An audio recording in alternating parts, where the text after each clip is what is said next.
So, you just saw my last two videos, and now you need to know what happens in World War II in 5 minutes. So here we go. After expanding Germany without a fight, Hitler wanted Poland since he felt that the country only existed despite Germany. He also hated Slavs and wanted to kill them. Poland didn't let him come in, and both sides made alliances. France and England supported Poland, while Italy, Japan, and the Soviet Union supported Germany. On September 30th, 1939, Germany invaded Poland, and with the Soviets took over the country in just a month. France and England were mad, but didn't really do anything at first. Japan had already been fighting its own ongoing war to invade China, but the going was very slow. Both the Soviets and Nazis decided to expand, with the former invading Finland, then Germany taking Denmark and Norway in 1940. In the spring, Germany launched another offensive and took the Low Countries and France very quickly, with British troops being evacuated at Dunkirk, while the government surrendered and became a client state, while the Soviets took the Baltics and some of Romania. England was the sole power against the Axis at this point, but it still had some aid from America and its own colonies. A massive air battle called the Battle of Britain went down that summer, where England decimated Germany's air force and prevented invasion. Germany started bombing England's cities, and England started doing the same. Italy finally did something as it pushed into British Egypt that fall, but it couldn't do it, so it decided to go to Greece instead. That also went bad, and Germany had to go in and help them finish the job on both fronts. Romania, Hungary, and Bulgaria also joined the Axis for funsies, and they all invade Yugoslavia. In mid-1941, the Axis seemed like the winners, and in June, the Nazis invade their former ally, the USSR. Over the course of the summer, they pushed within a few miles of the capital, but weren't able to take it, marking their first setback. Across the world, Japan took over French colonies, which made many countries, including the US, sanction and embargo them. Japan couldn't function without oil imports, so they decided to act. The winter of 1941 was when things started to change. German forces in Russia started to freeze and weren't able to finish the job, and on December 7th, Japan launched a surprise attack on the US at Pearl Harbor. Then they took over Allied colonies in the Pacific. The USSR and America now teamed up with Britain, and the tides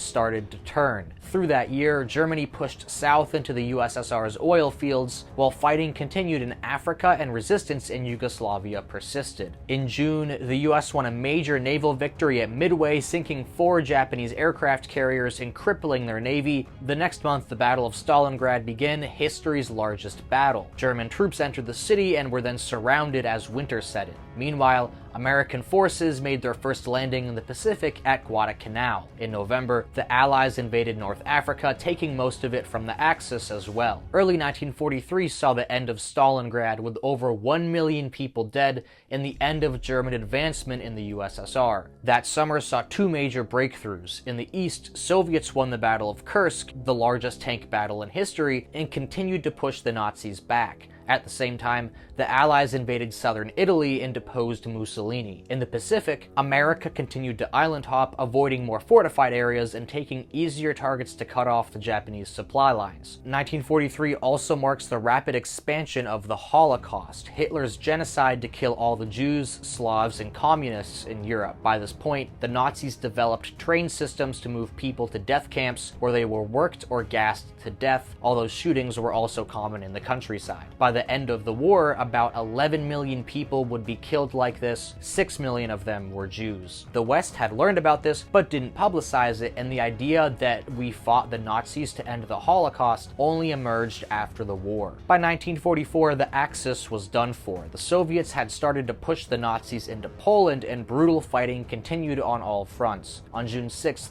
the Western Allies invaded northern France on D-Day, pushing into Paris a couple months later. In September, the Allies tried to liberate Belgium with airborne troops in Operation Market Garden. But this failed, although the next month the Americans won a major Pacific victory at Leyte Gulf. In December, the Nazis tried for one more counterattack at the Battle of the Bulge, but this was held off and the Allies continued to push forward. As 1945 arrived, the writing was on the wall. The Allies on both sides pushed into Germany, and the Nazis made their last stand at the Battle of Berlin against the Soviets in April. Hitler died in his bunker, and the war in Europe was over. But Japan fought on, and the US won bloody battles, first at Iwo Jima, then Okinawa in the summer, just south of Japan. By this point, the US had also developed nuclear weapons and used them twice on Japan in August, just as the Soviets began to attack as well. Finally, Emperor Hirohito unconditionally surrendered to the US, and World War II had come to an end on September 2nd, 1945. 6 years and 1 day long. When it was all said and done, about 80 million people died, the worst war in history. The war shaped the worlds to come, and the US and USSR began to face off in their own Cold War, this time with much more powerful technology that could end the world. International groups like the UN were created to stop future wars, while war criminals were tried for crimes against humanity. This time,